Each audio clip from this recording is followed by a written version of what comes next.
Eu sou a Mônica Escaramuzo, editora do Núcleo de Empresas do Valor Econômico, e vou conversar com 23 dos 26 homenageados desta noite, que incluem executivos de grandes empresas e 4 categorias especiais: presidente do Conselho de Administração, jovem liderança, média empresa e empreendedorismo social. Os executivos vão falar sobre os desafios de encarar 2026, da cultura organizacional e de como estão transformando as suas companhias. Uma boa noite.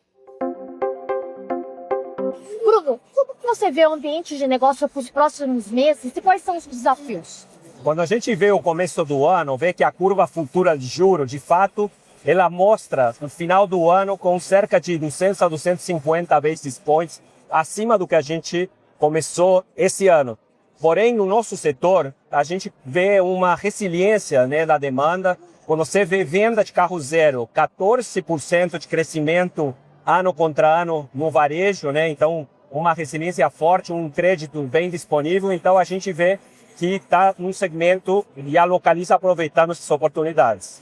E quais são os focos de investimento de vocês para os próximos meses e em quais áreas? Olha, essa é uma pergunta especial porque estou fazendo 10 anos de Localiza. A gente saiu aí nesses 10 anos de uns 130 mil carros para cerca de 650 mil, oferecendo uma das plataformas de mobilidade mais completas do mundo. E aí a gente está investindo em soluções digitais, como por exemplo, você retirar o carro com uma selfie, uma solução de carro por assinatura, onde você gerencia tudo com o aplicativo na palma da mão, e também a nossa Seminovos, que faz aos clientes realizarem o sonho de comprar um carro. Agora eu diria, esse ano em particular, a Localiza está acelerando muito o investimento em inteligência artificial, onde já temos o primeiro aplicativo da América Latina, onde você pode alugar, assinar ou comprar um carro conversando com o ChatGPT.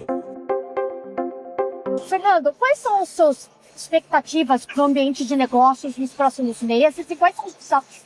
Especialmente o nosso negócio, que é consumo aqui no Brasil, 95% do nosso negócio está no Brasil, 5% apenas fora. A gente vem sentindo muito a degradação do ambiente macro e o aumento da competitividade entre as empresas. O nosso mercado tem reduzido muito o volume e a gente tem um desafio muito grande de fazer esse mercado crescer novamente. Vocês preveem investimento nos próximos meses e quais áreas? O nosso foco é muito forte em inovação com produtos. Pra você ter uma ideia, ao redor de 30% do nosso faturamento acontece com produtos que não existiam há menos de 12 meses. Investimento muito forte em tecnologia e igualmente em marcas, no funcionamento de marcas em diversas categorias que a gente atua. Paulo, quais são as suas expectativas para o ambiente de negócio nos próximos meses e quais são os desafios?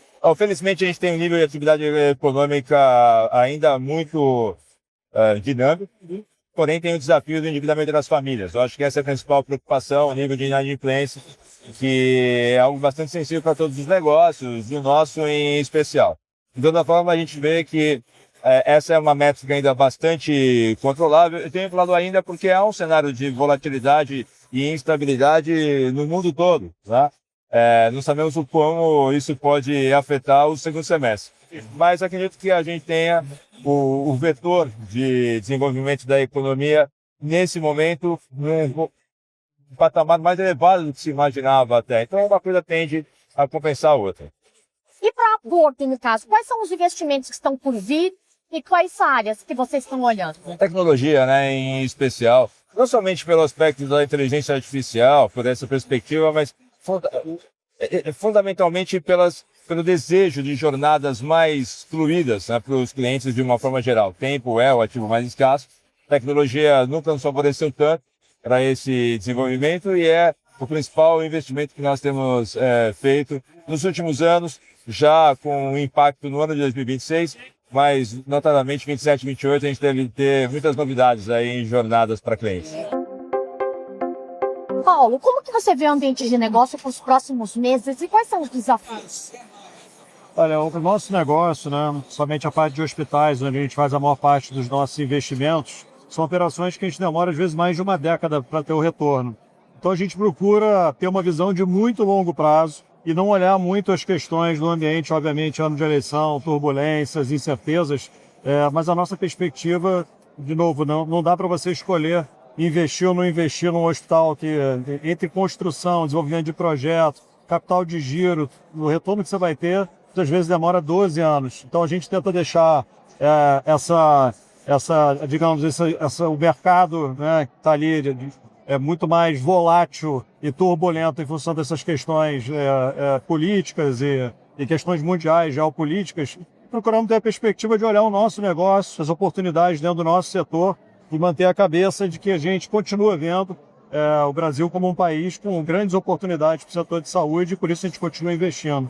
Em momentos de crise também, onde no nosso setor, né, muitas empresas seguraram os investimentos em função do juro mais alto, manter o nível de investimento é uma maneira também de ser, no tempo, você ir criando diferenciais competitivos.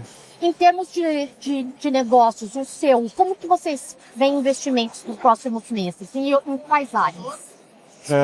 Nossos maiores investimentos são em expansão dos nossos hospitais e em construção de novos hospitais. Nós temos uma operação de seguros na Sul América, mas onde requer mais investimentos é na operação hospitalar.